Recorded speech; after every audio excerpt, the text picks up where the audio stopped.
From the Middle is proud to be a founding member of Odd Pods Media. Hello, everybody, and welcome to episode number 298, unless I'm wrong about that, of From the Middle. Almost to 300. We haven't even talked about that yet. We're going to be at 300 soon. Happy belated birthday to Dillon. We start there, and then we go into his weekend and our weekends with a little bit of Easter recap, finding out that Kory is Judas and maybe Kendall too. Kory had a couple of ER visits over the Easter weekend. We debate a little bit about what the hot stuff was that was put on the burger in Dumb and Dumber that killed a guy. And then after the break, we're talking about Kory has some exciting news concerning his art and a famous comedian who is not the same comedian that we talked about last week. We talk about restaurant etiquette, specifically if you have a lot of kids with you, and then some media consumption after that. We hope you enjoy it. Oh, for the love. Sorry, just clearing my Mountain Dew hole.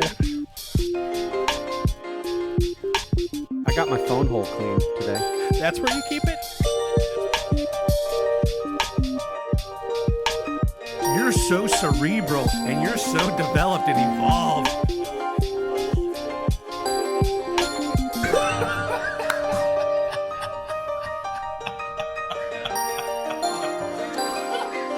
From the Middle after dark over here. First things first, and most importantly, happy belated birthday, Dillon, April 20th. Whoa. Happy birthday, Dillon. Yeah. Easter Sunday. You had to share your special day with Jesus. Yeah, there's no sharing with the resurrected, you know? It was all him that day, but I ate like it was my birthday party, even though it was for him. So You got a special fruit pizza from our mother, a special cake, I believe, from our aunt, Krista. Is that right? true. Yeah, it was multi-purpose dessert for sure, which I'm totally okay with. They were delicious. Have you done anything with the immediate fam to celebrate? What did Bree and Finley treat you to? Oh, yeah, I think because of the Easter weekend, it was sort of like let's pause on trying to figure anything out so far. But TBD on the gifts. So we'll circle back. I know I'm missing something, but my brain is kind of mush right now, and so I know you just got off a work call. it's not that they did nothing. It's that I need to jog my memory. But we'll probably go out to dinner or something. I know Bree and I went out to eat together, and that was really nice. And there was some candy, and I know there was some candy involved, which was really nice. Never mad about. I got a new Buckeye hat, which I'm never mad about. And then sometimes it's like, hey, I didn't want to get anything big because I know there's stuff you want to buy. So why don't you go ahead and get something you've been wanting to get? Is kind of lumped in, which as a dad, I love. One of the best gifts, arguably. Yeah, it's never a bad thing. So, plus there's a bunch of TV shows that have come out that I've enjoyed watching. It feels like birthday every day when I get to watch things that I enjoy watching, you know?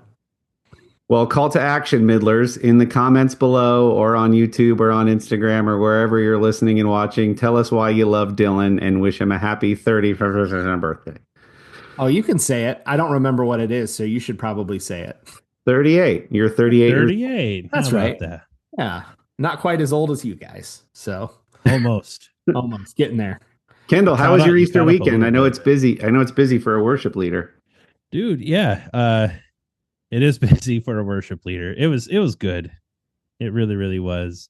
Man, we had all of the lead up and practice and prep work and things like that heading up to Good Friday. So the week is kind of filled with that sort of thing. And then I always put on a Good Friday service on a Friday evening, which that is followed up by a zoo of a Easter egg hunt on Saturday, which starts late morning is when we report to it, the volunteers and stuff. But this year we did it a little differently. We did it a little bigger than we normally do, which was fantastic. I think I've talked about it on here before. We've got this group of like young adult, early 20s a couple late teens, maybe lingering in there too, who have really created like this core group among themselves, and like they want responsibility and things, and it's so good and healthy for a church to get to see that. I'm giddy about it. And they wanted to like handle the Easter egg hunt and plan it all. And man, it was a blast. Like I was there just as a guy to do like what they needed. And we had obviously the Easter egg hunt and stuff is what it compilated toward. But before that, we had like carnival games, like homemade carnival games. We had kids throwing darts, real darts. There were no accidents at balloons, and there was like a catapult game and throwing softballs at like kittens sitting on a fake kittens, much to my chagrin, sitting on a picket fence, and others. And so all of that stuff started like an hour or an hour and a half before the Easter egg hunt. And people like the community actually showed up for that stuff. Sometimes when you try that kind of thing and you're like, okay, what I was half expecting was word wasn't going to be around the community and people weren't going to come and show up for all of that hoopla stuff. They were just going to show up like they have year after year after year for the Easter egg hunt, get their candy and go. But people actually came out for all of that stuff. So it was great. It was fun. Also took up all of Saturday for the most part. And then Easter Sunday was Easter Sunday, and then dinner with the family, and my sister and brother-in-law and their kids were in town, which is a lot of people. And so then hung out with them on Sunday, and then Sunday evening, lie down in my bed and went, Yeah. So yeah, that's a lot. So that was that. It was good though. It was good. That's it was good. a memorable Easter for sure. Speaking of memorable Easters, so it starts with a few weeks ago, my associate pastor going, "Hey man, I'm doing this little skit for Good Friday service. Yeah. And what I would like to do is have people, maybe 5 guys. We've been doing a series called Encounters with Jesus, talking about people in the Bible who encountered him firsthand and what in their stories. And he said, to sort of wrap up that series, I think it would be cool to do 5 more. And I want you to do these readings that I've written. They're not from scripture. Like I've written them. So it's a little bit of you're taking some liberties with the character, but I want you to be a part of it. And I think you'd make a great Judas." And I was like, Dang. "Thank you." So I was Judas on Friday. And that was actually very powerful and a really cool thing. They dimmed the lights and really cool reading. So I did that, and I was on the worship team as well that night. But then Sunday, Dillon and I go to the same family potluck Easter at my aunt's house. And we're catching up with everybody, seeing people we haven't seen in a while. The food, oh, the deviled eggs, oh, it's just so good. Having a great time. When Dillon's daughter Finley walks in and goes, Uncle Kory, Chloe got bit by a dog and there's blood everywhere." And I went, what? And she goes, "Yeah, Chloe got bit by a dog and there's blood everywhere." So I'm like, "All right, sweetie, take me to her."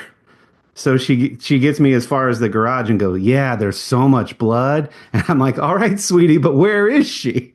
Like we're on a pretty big property. Mm-hmm. And I'm like, and I walk out and my daughter Chloe is with her 2 cousins, my 2 cousins, Dillon and I's 2 cousins that happen to be her age, just standing in a little circle chatting. And I walk over and I go, "Chloe, what's going on? Finley said you were bit." And she shows me her wrist, and sure enough, like there's a fair amount of blood and at least one big puncture wound. So I go, "Chloe, why didn't you say anything?" She's like, "I didn't want to make a big deal about it." Well, she felt badly that she had stuck her arm through a cage, where my aunt later revealed, "I probably should have put a sign up there. That's kind of the dog's been acting a little more aggressive over time. Not her fault, just she was feeling badly." So we bring Chloe inside. Dillon and I's cousin, who's been on the podcast before when we talked about physician assistants, Jenna was like, "Hey man," to Sherry, she's like, "It's not super bad, but you're definitely gonna get this cleaned up properly and get some antibiotics. Like I think you need to take her in." So she feels terrible. She's crying. My cousin, whose dog it is, feels bad. My aunt feels bad. People are crying and comforting. Like another whole half of the house doesn't even know what's going on because they're just being all fat and sassy and having a great time at family Easter. So guess what's not open at all on Easter Sunday? Urgent cares across the state of Ohio, which means we had to go to an emergency room. Chloe is fine. But then you're like, is this dog going to get put down now? Because within 24 hours in the state of Ohio, you have to report every dog bite for the health department and animal control. And now I'm like, now she's like, I just killed my cousin's dog because I stuck my arm through the thing. And I'm like, it's perfectly reasonable that you would think you can pet a dog, especially. So I'm trying to, it became a whole thing. Dillon and Bree graciously brought our other two kids that we left back at the family Easter and brought them home late that night. And it was just a whole thing. So the following day, Sherry and I are scheduled to leave for a thing for her work. Selfishly, I invited myself because there's a consulting firm that I really like and am a fan of that does work similar to what I do. And I wanted to be in the room to see how they facilitated this 2-day session for Sherry's work. I have been to 2 of these sessions previously. I've bought their book. I'm just a fan of their framework and methodology, and they work exclusively with churches and nonprofits. And this was going to take place in Indianapolis. So I was like, hey, I feel like I should just tag along and be a fly on the wall. So Sherry and I mentioned last week, we've got a lot going on in our lives. We had just had that situation on Easter Sunday. Sherry and I go out to Indy and it's like, okay, let's just get a little time together. Like take a deep breath and just go a couple hours away and enjoy something different from what's gone on in life these days. Tuesday night, as soon as we walked out of the place where the session was being held, Lily, our oldest daughter, calls and goes, okay, everything's fine. But I was at her very first softball game of the season. So many have been canceled. And the one that she could have joined earlier, she had to miss for a different family emergency thing. They're pretty sure I broke my ankle. During warm-ups for her very first softball game of the season. I told a story many episodes back about her season 2 years ago that ended, and something I was struggling with was that coach didn't play her, and I was vacillating between was she mistreated or like it just ended really poorly. The year in between, last year, there weren't enough girls to have a team. This is the year they finally have enough girls to have a team. She's a senior. It's her first game. A throw goes over her head, and as she's running from the dirt to the field, the transition from the dirt to the grass, she steps in a little divot. Here's a pop, goes to the ground. There's no athletic trainer at the game, but somebody who happens to be there that's a physical therapist says it's either a high sprain or a fracture. I think you want to take her in. Luckily, my mom, Dillon and I's mom, just happened to show up at that game. So she's now on the phone with Sherry and is like, which hospital do I take Lily to? So she's got to go to, and I'm like, bro. So it was, it's been a really interesting couple days. Is it broken? It's not broken. Thank you. It's just a sprain. She's got crutches. She can't drive because it hurts to put too much pressure on it. So thankfully, it is not a fracture because this is her senior year and graduation and So hopefully she's able to like rehabilitate it a little bit and play a little bit this season. But dang, it's been something. 2 kids in 2 emergency rooms in 2 days. Right. Just after finding out that you're Judas. Like that's, just after. Such bad news. That is a hard... Is your health insurance card like melting, getting swiped at all these urgent cares? This is the thing. We're like, thank God all of this stuff is happening while I've got health insurance for another month. It's been crazy, guys. So our mom did a phenomenal job of caring for Lily, getting her to where she needed to get.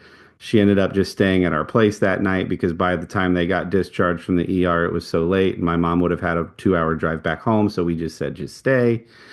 And she was able to care for Lily through the night. Lily's already back at school. Friends are asking, what the heck happened? She can't even say it was playing in the game. She has to say it was during warm-ups. But took two guys carried her off the field and just crazy. Anyway, fun times, fellas. Oh, Well, speaking of Easter yeah. and good food, Yeah. I thought it would be fun to talk about some replies we got from our loyal listeners that we affectionately refer to as middlers about a prompt that you started, Kendall, when you were talking about being on vacation, mostly wrapping up a bag of chips. There was just a few crumbles left, and you thought, you know what? I'm on vacation. I'm going to open a second bag. So I can get full whole chips. So I get whole chips and not this nonsense at the bottom. So I wrote on our From the Middle for the Middlers Facebook group that you are welcome to join, listener. What's the silliest, smallest indulgence, luxury, or treat that you justify with, I'm on vacation, or I had a hard day? So let's go through some of the responses. Now, people answered exactly as I asked, but I think my favorite part of your story, Kendall, was that it wasn't just a food item. What I liked about your story was like you didn't want to be bothered with crumbs. Or even half chips, right? Like it was like there was like a third of a bag of chips still available to me. Exactly. I just didn't want those as much as I wanted whole chips. So I don't know if it's just me, but what I loved about your story was that it wasn't just the chips. It was that you didn't want to be bothered with half or crumbly chips. Okay. Right. So here's what people say. Rachel says energy drinks or another Diet Coke. I deserve 2 Diet Cokes in one day. I deserve another one all the time for having a hard day. Yeah, the indulgence in the vein of drinks, it's not the normal can or the 20 ounce at the gas station. It's when they have that like 1 liter bottle and you're like, I deserve this one. I deserve another. Yeah. That's a good one. At the session we were in Indy, Diet Cokes came up, and it's like, why is it that Diet Coke drinkers are like straight up addicts? Like they don't mess around because they're like, hey, no calorie. Like, yeah, it's a great question.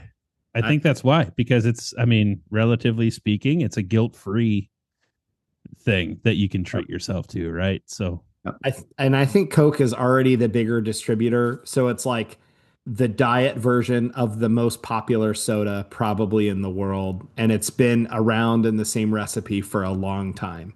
Yeah, that's the other part too. Like when a bunch of other Coke brands out there are switching over to zero sugar instead of diet, which for the most part means that they're using a different kind of sweetener. Coca-Cola decided that they knew that they could get something closer to regular Coke with Coke Zero, but they knew to not touch Diet Coke. Yeah, they're gonna have Diet Coke drinkers don't even like regular Coke; they like Diet Coke. Yeah, and so don't mess with that. Coke just said we're gonna do both things and keep the Diet Coke people happy. Yeah, I don't see the Diet Coke people wanting to switch to Coke Zero at all either. There doesn't seem to be any tolerance. Coke Zero feels like net new Diet Coke drinkers, and I don't mean net new Coke drinkers switching to a sugar-free version. It doesn't seem like the people who've been historically drinking Diet Coke are willing to switch. I could be wrong. I think I'm the exception, though. I think Coke Zero is better than Diet Coke. So I'll take all the hate if people want to send it my way. But I think it's better. Shots fired. Dillon. Shots fired, Rachel. Tell us what you think. All right. Sarah says, my on vacation small indulgent, crap mags and road snacks. Now, I had never heard the term crap mags before. Yeah. But I assumed using context clues that she meant like gossip magazines and tabloids. That's what I think too. Yeah. Which is what they are. So that's a fun. I appreciate that. I relate to that one in the same way that, like, if it was more easily available to me, I'd still be into professional wrestling. I feel like that's the same kind of kind of indulgence. Yeah, guilty pleasure-y type stuff. Yeah. Also, on the snacks thing, sometimes for me, it's not so much a specific thing. It's just the fact that I'm willing to be less thrifty in and of itself. I'm paying prices for things that I wouldn't pay if I was buying normal groceries, but I'm willing to do it because I'm on the road. And you're a bit of a captive customer, right? Like there's no, if you forgot to bring the thing in the car, it's not like you got your whole pantry and fridge available. It's like I'm thirsty now and I'm getting gas. So I'll pay what I got to pay to get what I want. Yeah, that's a good uh, category. Jim Taylor shared a meme, and it's a guy being interviewed by Larry King. I don't know who the guy is. Maybe you guys know if you want to go look. So the guy is saying to Larry, "A luxury I can't live without? Coffee. I really like good coffee." And Larry says, "That's not a luxury. You can get it anywhere." And he says, "Well, what luxury should I have?" And Larry said, "Private plane?" And the guy said, "Larry, I'm on DuckTales." Yeah, it's one of the voice actors for DuckTales. I can't think of the actor's name. He's been in other stuff, but I've seen that clip and it's very funny. Yeah. So that was funny. Arlene says, a candy bar at gas stations when we are traveling or a root beer to drink. So it sounds like she otherwise tries to stay healthy. John, our buddy John, over at Grab 'em in the Brisket says, I wouldn't normally crack my first beer at 9 a.m., but I'm on vacation. I'm getting the sense from the Grab 'em in the Brisket fellas, including John, that they're alcoholics. Yes, but that in Texas, barbecue is like what alcoholics do. One of those two things is the gateway drug to the other. Is it to give the appearance of being functional as an adult? Is that what you're saying? Be. Like I'm grilling. I'm doing something. I mean, I'm working over here. How bad can it be? I got this meat to taste delicious. I can successfully do this and not burn myself, so clearly I'm fine. Yeah. And snip it and share it, John. You're welcome.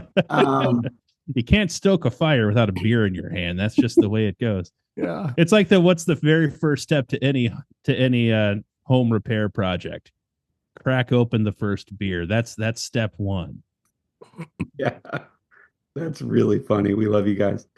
We don't actually think you have a problem publicly. Well, we don't know you that well. Dillon says, give me them sweet, sweet gas station candy bars and ridiculously sized sodas. There it is. Yeah, it feels like an almost exclusive push towards the king size versions of things. Like, I'm here, I'm hungry, I'm not going regular size. Yep. You know what? Baconator. Amy, the only time I read a novel is when I travel for work. Is this my Amy? It is. That's not true. Oh. Well, maybe not entirely true. Okay. I'm reading, because we're adorable, I read novels to her these days. What? At bedtime. That's at so night. sweet. We're sharing a novel. We started a series, and like it started like I was reading a book and we were in bed, and it right before vacation is when it started.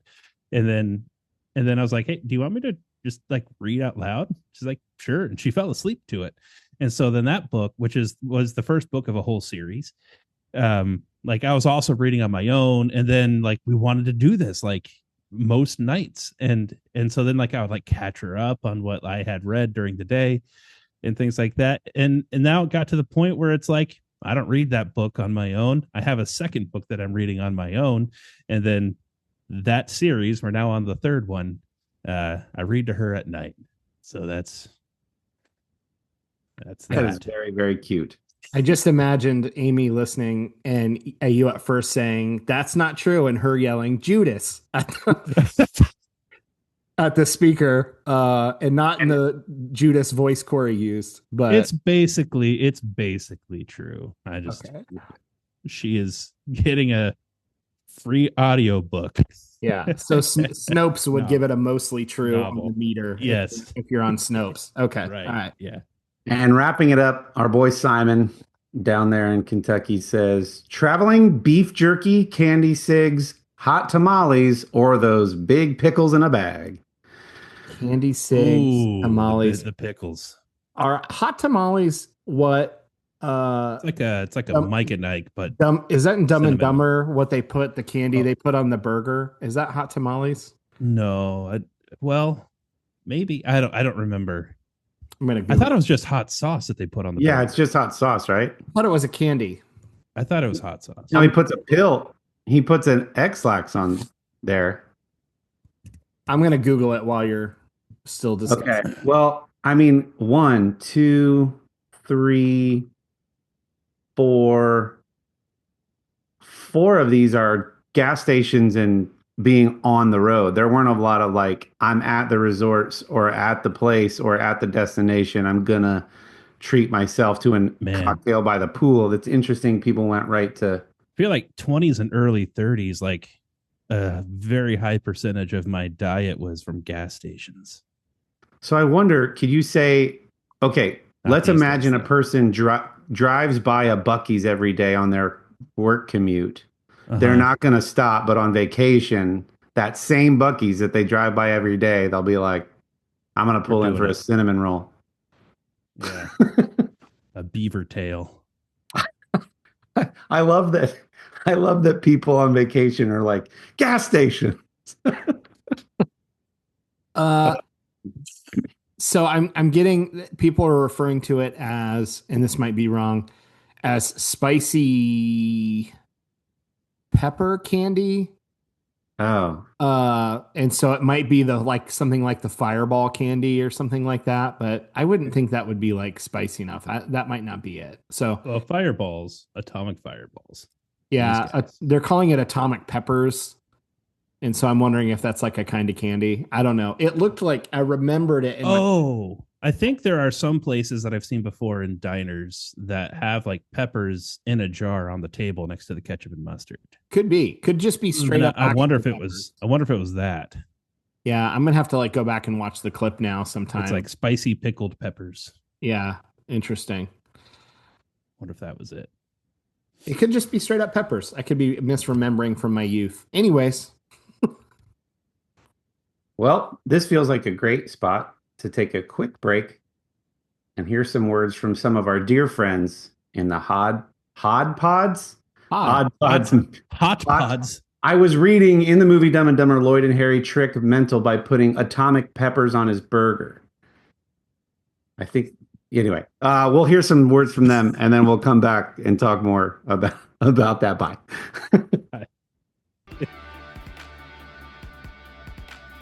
If you're into comedy, game shows, and improv, you should come check out BFYTW. We are an adult British-inspired comedy panel show.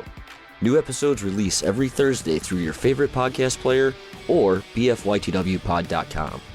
We're also a founding member of the Odd Pods Media Network and would love for you to join us for some laughs. Atomic peppers. They're atomic peppers. Whatever atomic peppers are. Whatever those are. That would have scared me as a child, but we've now done the Hot Ones challenge, and I've had to bomb, and I'm less frightened in my elder years than I would have been as a child. So I don't know why I always thought it was like a hot candy, like a spicy. I can imagine, like if you're looking back on your childhood, like I could see you watching that and thinking it was candy, and then that's just what stuck with you. Stuck, yeah. I probably saw a little jar with like small red things in it, and my brain just said jar of candy. Anyways. Red candy. Yeah. Some other fun news before we move on. So I got an email last week from Pete Corielli. Oh, yeah. Of the Pete and Sebastian Show, which if you've listened to this podcast at all, you know we have mentioned multiple times. And he was asking if he has my permission to use the caricature that I did of him on something fun. And I can't talk about what the fun thing is, but I'm very excited and said yes. It is exciting. It was very cool of him. He didn't have to ask. In fact, they used the image I created as a placeholder And he's like, we were going to either have another artist do it or come up with like an AI generated one. But we liked yours so much that I'd prefer to just use it. And I was like, let's go. So he didn't have to ask, but he did, which I thought was very classy. And we've gone back and forth now a couple times. But I'm excited to share once that finally gets out there. And Dillon brought it up. You don't do these things thinking it's going to lead to something. You just do it because you're a fan, and it's a little gift, a like token of your appreciation for their art or comedy or whatever it is that they do. So I literally never think that those little things are going to turn into anything. If nothing else, it makes my encounter with them memorable in some way, like I did the thing for Bobby. And so that was just really fun that it like sprung up an opportunity to be something cool. So excited to share. Stay tuned. Thanks, Pete. We still need you on the show, but yeah, that could be really cool. And I know I texted you guys right away. I was so stoked. Yeah. That's Awesome. great. Maybe Pete will join with Bobby. Maybe they can both come on after you guys had that long night of diners and tattoos and all that. I can't be on the show. I will have birds. Yeah. I follow would, Pete around in an alley for a while. That's yeah. It was really nice interacting with Pete at his show in Columbus, because we were in the first row and then getting to chat with him for a few minutes. Kory, anytime you do artwork, I think that certainly earns you a little extra time. So I just got to sit there and watch, which was nice. It was fun. Yeah. All right, you guys talk now.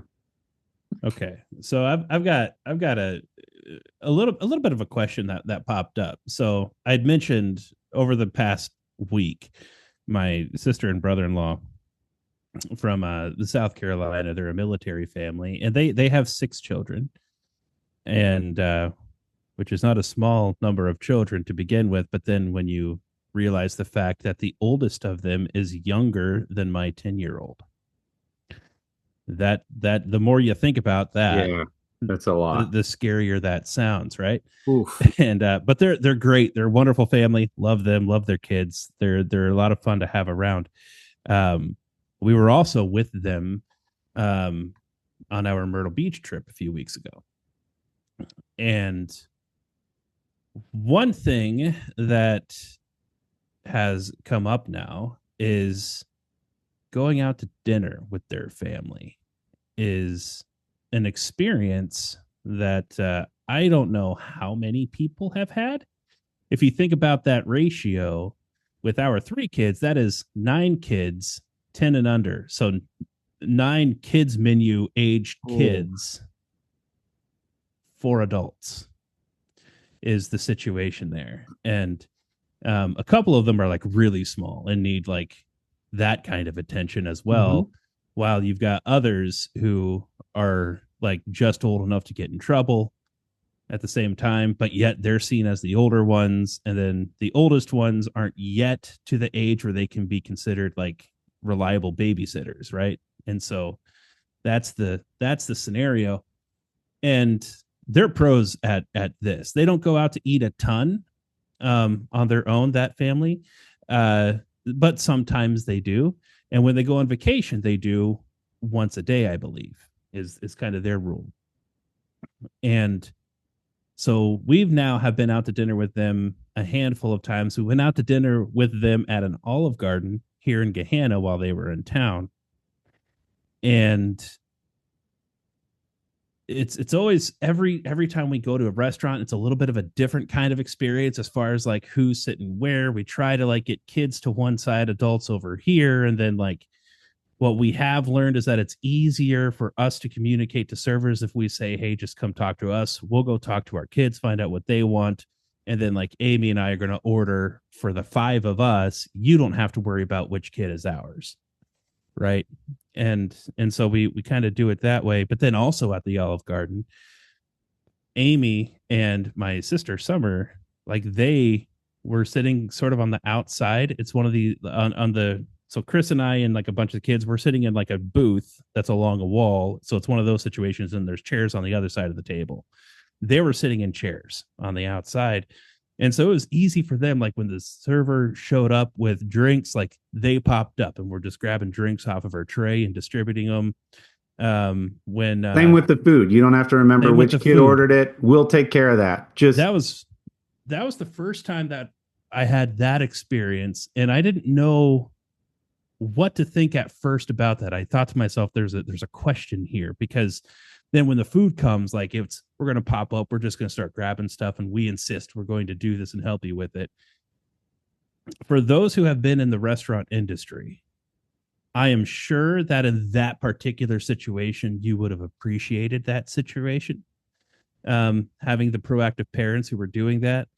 But there was a part of me that was like, should we do? Is that stepping over a line? Should we allow the server to do the server thing, or is it okay for us to jump up and start scurrying around in a place like Olive Garden, which for us is nice? So I think there's another option.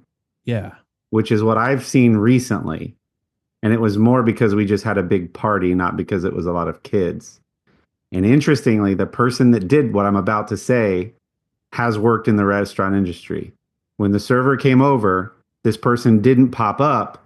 They just politely pointed to which person had ordered that. It was like it was too hard to hear. They were kind of tucked into a corner. So it was same thing. They'll have this. And then when it came out, just kind of point. It's them with the red shirt. They got the Alfredo.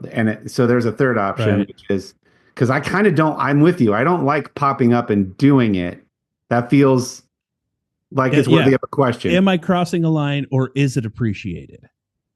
I felt like from that server, it was appreciated, but I don't know other servers out there if you would appreciate like somebody jumping into your business like that. Probably depends on the experience level of the server too, because some pride themselves, just like they pride themselves on not writing orders down. Yeah. They pride themselves on remembering which seat got which item. Sure. And they also kind of like to be in control of their space, probably, because they're very thoughtful, if you've ever noticed, about which person they reach around to place something centrally on the table. Like there's an etiquette to how they do what they do. So I just imagine popping up and getting in their space. They would like that less than just pointing. Yeah, because there's plenty of things that I can think of with like doing different types of busy work around the house, or even some things at the church and whatnot, where it's like it's actually easier if you just let me handle this. I've got a flow. I've got a way that I handle this situation, and I'd rather just stick to my plan.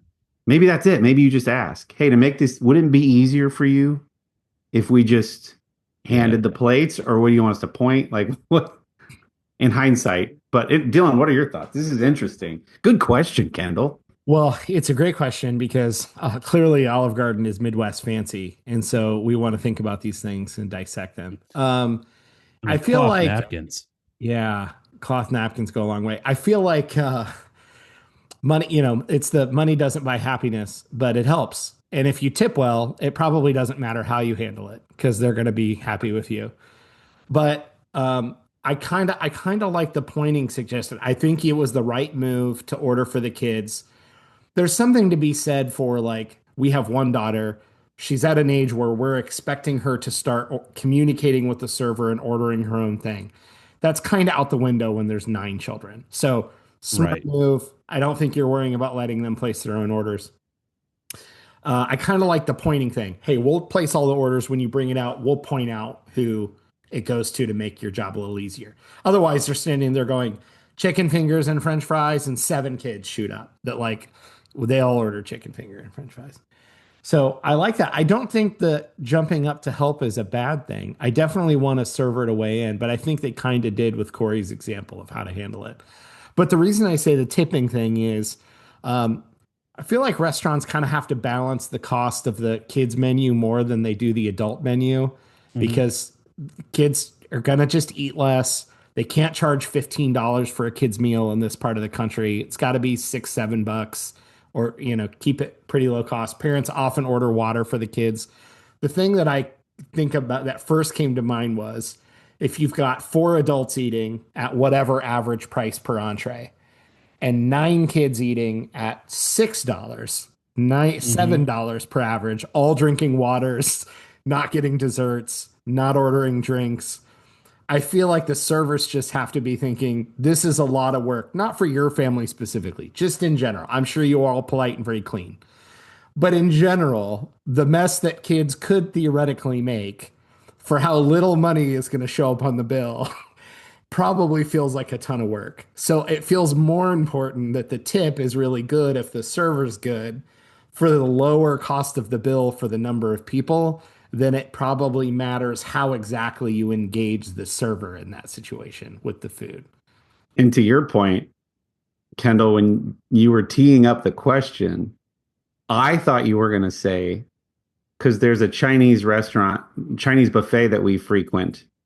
And if our son Case is 10, but he's very tall for his age, he's like a head taller than most of the other boys in his class. Mhm. So when we go to this place and she says, the hostess says, how old is he?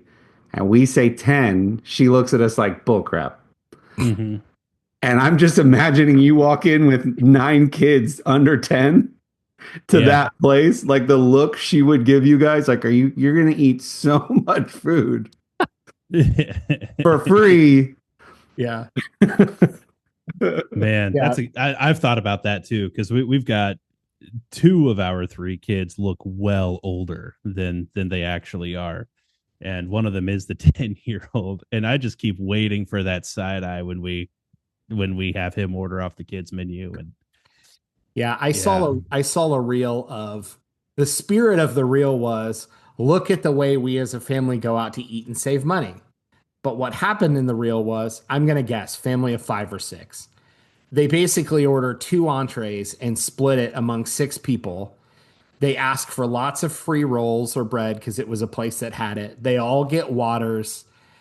And there's just a part of me that I understand what they're going for, but there's a part of me that goes, you should probably just do carry out in that situation. Like, if ask for extra rolls, take your entrees and go and split it at home. I know people want to get out and go do things, but if I'm a server, I've got to be thinking, seriously, you're going to order 2 $12 chicken tender meals and split it in 6. I got to get 6 people drinks. I got to get 18 baskets of free rolls. There's going to be food everywhere, like a wood chipper, landed on top of the dinner table. I understand the spirit of what they were going for, but it's like, take the food to go to a park or something and just leave the server alone. I don't know. This is one of the things that I would say that, like, we talk about tip culture, and I think generally speaking, we wish that we're in the camp, I think, that would like to see tip culture get phased out of American culture. And which it and there's, while I think there's a growing number of people who would agree with that, it still seems to be going the other direction. Right. It's now, like, with any time you're paying on an iPad for something, which now is everywhere, you've got to tip your barista now. If you don't want to feel like a jerk, you've got to tip when you go pick up your own pizza if you don't want to feel like a jerk. And all of these new opportunities to tip that weren't there before. And it's frustrating. This would solve that. Yeah. So true. This would absolutely solve that. There's part of me that just thinks, as a society, keep doing what makes financial sense for your family and hope the industry keeps up with you. like there's a part of me that says that. However, when I'm in the restaurant, I think exactly like you do just now, Dillon. I'm like, let's not just share a bunch of stuff. Let's, like, make this worthwhile for them. But then I think, like, that's not the practical way to think. That's just me being, that's the non-confrontational. It's the same. It's coming from the same spirit in me that wants to, like, make sure that we're not just, like, ordering it's half price appetizers. We're just going to get 3 appetizers and share it among the family for dinner. Yeah, but there's also a huge difference. Like, the variable is how you're there trying to be thoughtful. You're keeping things clean. Your kids are well behaved. That's a way different experience than a family of 6 who trashes the place, is asking for things every 2 minutes, doesn't leave a tip, or it's a $24 bill and they put a $1 tip on it at the end, and it's like, angry face because you called my husband sweetie. I'm not tipping you. That's a way different experience than being polite Yeah. and But thoughtful isn't and clean. but isn't there like if you're I'm sorry, Kory. You're good. No, If you're you're good. if you're of the non-confrontational type to the extent that I am, what also goes into my thought process is yes, like I know that I'm going to take into account the fact that all we did was order a few baskets and then shared it among the five of us. And so the bill's going to be a lot lower than you would expect when you would see our table. I know that I'm going to take that into account when I'm putting my tip out there. The server doesn't know that. I'm not going to tell them, "Hey, I'm a good tipper." Like, and so there's a part of me that's like, I don't want you to hate me while I'm there. And then That's almost a stronger feeling to me than what you feel about me after we're gone. And I'm just thinking the whole time while you're the respectful family doing the right thing and like honoring, it's like, yeah, you still tip if you get something comped or something, you still tip on the total because the server did the right thing. Yeah. You're also at the place with the family Dillon described. And I just got to think over time, the quality of that food at that place has to go down. They can't keep doing that. It's not sustainable. You're going to lose that Chinese buffet. Like, because you're there with those people, because that's what's happening. Yeah, there's that. I think you can also, and anybody who's been a server can tell me I'm wrong. I think in your situation, you go in with your family, you go in and sit down and you say, "Hey, right away, server, we're not super hungry. I think we'd like to just order 3 appetizers. We're going to share them. So if you want to bring those with plates and some water, you can and bring the bill all at once. We probably won't need anything else." And then that server knows that they can go do something else. Like there's times when the servers come back with a drink or come back and said, "Hey, do you need another drink?" I'm like, "Yep." And I'll take the bill too, just whenever it's convenient, because I know I'm going to be ready to go. And then they won't have to come back and check on me again. This is where I struggle as an overthinker because I've put that thought into it and I'm actually trying to do preventative maintenance on behalf of the server. I've had that self-awareness. I know how we're going to do the meal and I'm trying to do the right thing. It sounds like over-explaining. It sounds like I'm being difficult. I'm ultimately being more helpful to you and letting you off the hook. But it sounds like I'm a crazy person because I'm like, here's what we're going to do. Yeah. Well, I think how I resolve that in my head, because I still do think I overthink some things sometimes. If I can't explain what I need in a sentence or two, then I'm probably overthinking it. So if I can't say, "Hey, I think we're just going to order some appetizers and water. You can bring it all out with the check and you won't need to worry about us again." But if I'm going into a 10-minute diatribe about the needs of our table and trying to get out ahead of potential, and when you start thinking about more rolls, we're going to need 3 drinks again. And I noticed they're out of sweeteners, but we don't want to, but if you can bring the sugar too. And then at that point, just, My best example is if I'm going to, say, a diner or coffee shop for a meeting with someone and I know I'm going to be there for a while. It's more of like 1 round of coffee, drop the check because chances are we're going to be here like when your shift ends. Don't wait on us. We're here to stay for a while, and I don't want you to. We're going to take up this table, and I don't want you to worry about us. Drop the bill when you need to drop the bill. Like we're here for like a longer discussion or whatever, stuff like that.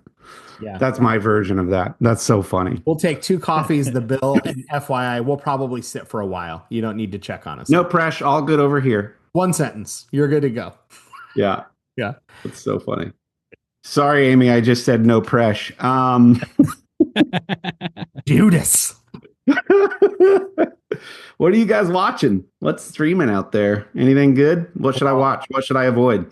I mentioned it feels like my birthday with how much stuff is coming out right now. There's movies, there's streaming shows, but I just watched, it's not a reboot. It's a continuation of the Netflix Marvel series of Daredevil. Got brought back with Charlie Cox as the main actor and Vincent D'Onofrio as Kingpin. And I just watched the season, Daredevil Born Again. They brought back so freaking good. This has got to be the best Marvel TV show that they've made, even I mean, there's some other really good stuff. You could argue some of the other, but so freaking good. If you watch whether you did or you didn't watch the Netflix Marvel Daredevil stuff, you could still jump in at this point and would figure it out quick enough, as long as you know that Vincent D'Onofrio's character is the bad guy and they've clashed in the past. That's about all you'd need to know to head into the new series. So good. If you can go back and watch the Netflix stuff, which is now on Disney Plus, do it. And then Andor just came back, season 2, which, if you don't know, Andor is Star Wars universe. It's essentially the prequel to the prequel of the original Star Wars. So they made Rogue One, which was a movie featuring Cassian Andor, and then they made the series called Andor, which will lead up to the movie Rogue One. Rogue One was awesome. Andor season 1 was so good. I think that the sort of disclaimer here, the first 3 episodes, they're going to drop episodes in batches of 3 for season 2. So it was like a movie's length worth of the show came out all at once. It is a slow burn drama for sure. It is not lightsabers and blasters and ships smashing and exploding into each other. And it is not that. This is, if you're the kind of person that likes a really good drama where the script is like every sentence and phrase and facial expression probably means something, and they're not hitting you over the head with intentions and you have to figure out what characters mean. If that's interesting to you, Andor is so good. If you want space battles and lightsabers and space wizards, it is not the show for you. But it's really good. Like, nice, tense drama. Here's what I'll say about that one, and this meant a lot because I'm the bigger Star Wars geek, obviously. But when I told her season 2 of Andor was coming out, she goes, "Oh yeah!" Like she was hyped. And I was like, "Wow!" If she responded that way to season 2 of Andor, I probably underestimated how good she thought Andor season 1 was. So the fact that she's excited to sit down and watch Star Wars beyond she loves the original trilogy. Her and Case actually just watched through it. She's now going to tell our son that she's the one that introduced him to Star Wars, which I have a little bit of a problem with. But anyway, she's excited to watch it. So that was cool. Yeah. I guess the advice. And she loved it as a kid. She's texting me, "Shut your face. I loved it as a kid." And Rogue One is my favorite Star Wars movie. So I get it. That's not even that hot of a take these days. Rogue One is legitimately a fantastic. So good. Movie. Yeah. And my only advice for Sherry as she gets into season 2, since she's the big Star Wars fan, is arguably the bigger, easily the bigger fan of the two of you, Judas, is that it's not if really seriously though, for anybody, it's not a thing you can watch while you're scrolling your phone. Seriously. The dialogue matters, the expressions matter, the tension in the scenes matters, and it's not actiony. So don't do it if you're like, I'm going to throw it on while I watch reels. Ain't happening. Watch it another time. You'll be glad if you watch it pretty intently. So good. Let us know what Sherry thinks once she watches. Will do. Thanks for that. I'm just watching Formula One. So how about you, Kendall? We finished the 3rd season of Reacher. Did it end well? It was good. It ended very well. In my opinion, I'm into it. And I think Amy has started to drop off a little bit. I don't think she likes the main character quite as much. And in her words, because like he's like a high level ex-military guy who has seen some things, and so when he revenge kills somebody, he doesn't think twice about it, right? And that bugs her, that like somebody can kill someone else even if they deserve it, and even if it's the right thing to do. Like there's not a second thought in him about it, and that bugs her. Yeah. But I'm still into it. I think we'll continue it, assuming that it continues. We are now current after finishing the 3rd season. Which, if I remember correctly, recommended by generative AI. Is that correct? Yeah. Correct. So this is a fun little case study here. It is. So it worked out. I would say that each season is sort of its own feel. And the first season she liked best. I think of the three, I liked the second season a little bit better. But that's where that is. And then, just been reading mostly thriller novels and stuff. The one that I'm reading too, Amy, is the Odd Thomas series by Dean Koontz, which is a 7-book series that has wrapped up a couple years ago. I think he wrote the last one of those, and so we're on the 3rd book there. And then I just finished up a James Patterson novel called The Number One Lawyer, which was also a really good legal thriller that also gets into some suspense and things. So very good. I recommend James Patterson, generally speaking. I recommend Dean Koontz. I recommend Stephen King. Everybody knows who that is. So I don't know if people are interested in hearing what I'm reading and synopsis of the things that I'm reading. Candles, Cozy know. Book Corner. Candles, Brought to Cozy you by Book From Corner. the Middle. Thrillers and sci-fi. That's what I read. That's awesome. Well, folks, that's what we're recommending that you watch and read. Hope you have had a good week and it's been less dramatic than some of ours. And hope you tune in next week. Thank you to Artius Man, our sponsor. We really appreciate your partnership. If you don't know what Artius Man is, shame on you. And if you have a beard and don't know what Artius Man is, even more of the shame on you. Please go check them out. Artiusman.com, ARTIUSMAN.com. Fill your cart with amazing men's grooming products, great scents, olive. I was going to say oil and then olive oil, Popeye. Anyway, apparently we're doing word association over here.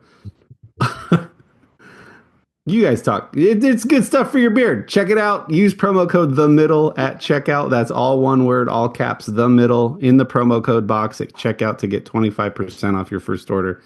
You'll be glad you did because their stuff is great and it smells awesome. There's one flavor that's not so good, but I'll let you figure out which one that is.